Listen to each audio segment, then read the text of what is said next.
Hi friends, എന്തൊക്കെയുണ്ട് വിശേഷം? എല്ലാവർക്കും സുഖമാണോ? ഈ കഴിഞ്ഞ ശനിയാഴ്ച, അതായത് ഫെബ്രുവരി 8 എൻ്റെ ബർത്ത്ഡേ ആയിരുന്നു.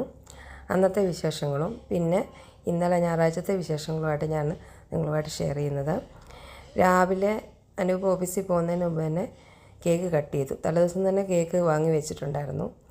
അങ്ങനെ അനൂപ് മുഖത്ത് കേക്ക് തേക്കുന്നത് കണ്ടപ്പം സാന്ദ്രക്കുട്ടിക്ക് ഒരാഗ്രഹം, എൻ്റെ മുഖത്തൊന്ന് കേക്ക് തേക്കണമെന്ന്.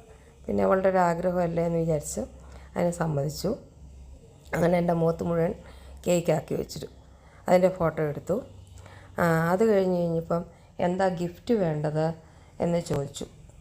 അതിൽ സാന്ദ്രക്കുട്ടി എന്നോട് പറഞ്ഞു അവൾ തരുന്ന ഗിഫ്റ്റ് രാവിലെ വീട്ടിലെ പാത്രമൊക്കെ കഴുകി തന്ന് രാവിലെ ബ്രേക്ക്ഫാസ്റ്റൊക്കെ അവളുണ്ടാക്കാം, അതാണ് അവളുടെ ഗിഫ്റ്റ് എന്ന് പറഞ്ഞു.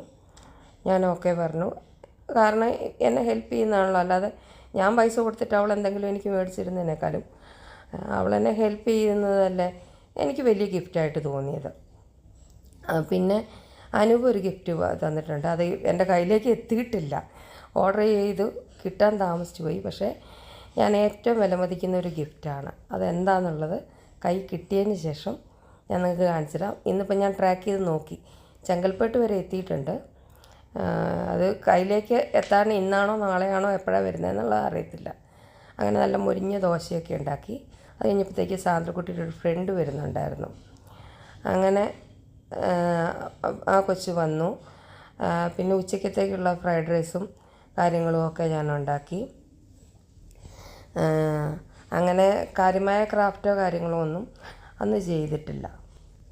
അങ്ങനെ അത് കഴിഞ്ഞ് വൈകുന്നേരം ആയപ്പോൾ ഞങ്ങൾ പുറത്തുനിന്ന് ഭക്ഷണം കഴിക്കാമെന്ന് വിചാരിച്ചു. അങ്ങനെ പുറത്തേക്ക് പോകുമ്പോൾ 1-2 കാര്യങ്ങളുണ്ടായിരുന്നു. ഓൺലൈനിൽ ഫ്രെയിം ഓർഡർ ചെയ്തിട്ടുണ്ടായിരുന്നു.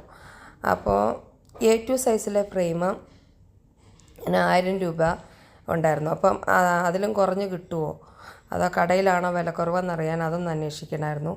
പിന്നെ 1-2 സാധനങ്ങൾ വാങ്ങണമായിരുന്നു, ഫുഡ് കഴിക്കണമായിരുന്നു. അങ്ങനെ ഇതിനെല്ലാത്തിനും വേണ്ടിയിട്ടാണ് ഞങ്ങൾ പോയത്. പിന്നെ എനിക്ക് കുറച്ച് പെന്നും കാര്യങ്ങളുമൊക്കെ വാങ്ങണമായിരുന്നു. അങ്ങനെ ഞാൻ പെന്നും കാര്യങ്ങളുമൊക്കെ വാങ്ങാൻ ഞാൻ ഷോപ്പിൽ കയറി.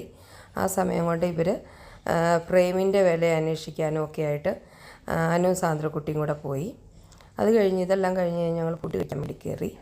ഫുഡ് കഴിക്കാൻ വേണ്ടി കയറി കഴിഞ്ഞ് കഴിഞ്ഞപ്പം സാന്ദ്രക്കുട്ടി ഇതിനിടയ്ക്ക് ഒരു സാധനം വേണമെന്ന് പറഞ്ഞു. വീട്ടിൽ നിന്ന് പറഞ്ഞ ലിസ്റ്റിൽ പെടാത്ത ഒരു സാധനം വേണമെന്ന് പറഞ്ഞു.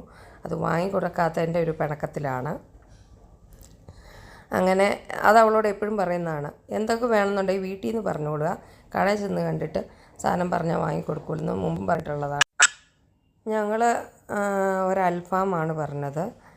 സാന്ദ്രക്കുട്ടിക്ക് ബട്ടർ നാനും പനീർ ബട്ടർ മസാലയാണ് ഇഷ്ടം. വേറെ എന്ത് വാങ്ങിയാലും ഇഷ്ടപ്പെടില്ല. അതുകൊണ്ട് അവൾക്ക് അത് ഓർഡർ ചെയ്തു. ഞങ്ങൾ അൽഫാമും ഓർഡർ ചെയ്ത് കഴിച്ചു.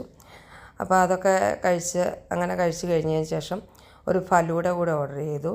ഡ്രൈ ഫ്രൂട്ടിൻ്റെ ഒരു ഫലൂഡയാണ് ഓർഡർ ചെയ്തത്. അപ്പോൾ ഇതൊക്കെ കഴിച്ച് കഴിഞ്ഞിട്ട് ഞങ്ങൾ വീട്ടിലേക്ക് പോന്നു. വീട്ടിൽ വന്നു കഴിഞ്ഞപ്പം അവിടെ ഒരു കൊറിയർ വന്ന് ഇരിപ്പുണ്ടായിരുന്നു. A3 സൈസിലുള്ള ഒരു 5 ഫ്രെയിം ഓർഡർ ചെയ്തിട്ടുണ്ടായിരുന്നു. അത് വന്നിട്ടുണ്ടായിരുന്നു. അതിന് ഞായറാഴ്ച ഉള്ള പടങ്ങളൊക്കെ വെച്ചിട്ട് ഫ്രെയിം ചെയ്യണം. പിറ്റേ ദിവസം ഞായറാഴ്ച പള്ളിയിൽ പോയി പിള്ളേരുടെ കാറ്റഗിസവും പരിപാടികളും കാര്യങ്ങളൊക്കെ ഉണ്ടായിരുന്നു. അതെല്ലാം കഴിഞ്ഞ് തിരിച്ചു വന്നു. വേണം ഇനി കുറച്ച് ഫ്രെയിം ചെയ്യാനും കുറച്ച് കാര്യങ്ങൾ ഇവിടെ ചെയ്യാനുണ്ട്. അപ്പോൾ അതൊക്കെ ഇനി ചെയ്യണം. വീട്ടിൽ വന്നതിന് ശേഷം 1-2 പടങ്ങൾ, ഇത് വരച്ച പടമാണ്. മറ്റേത് ഗ്ലാസ് പെയിൻറ്റിങ് മുമ്പേ ഫ്രെയിം ചെയ്ത് വെച്ചിട്ടുള്ളതാണ്. ഈശോയുടെ പടമാണ് വരച്ച പടം ഫ്രെയിം ചെയ്തത്. പിന്നെ ഒരു കഥകളിയുടെ ഒരു പ്രിൻ്റ് ഉണ്ടായിരുന്നു, അതും ഫ്രെയിം ചെയ്തു. പിന്നെ അത് കഴിഞ്ഞിട്ട് പിന്നെ ഇങ്ങനൊരു പടം കൂടി ഉണ്ടായിരുന്നു, അതും ഫ്രെയിം ചെയ്തു. ഇനി കുറച്ച് പടങ്ങളൂടെ ഫ്രെയിം ചെയ്യാനുണ്ട്. അപ്പോൾ ഇനി നാളെ കാണാം.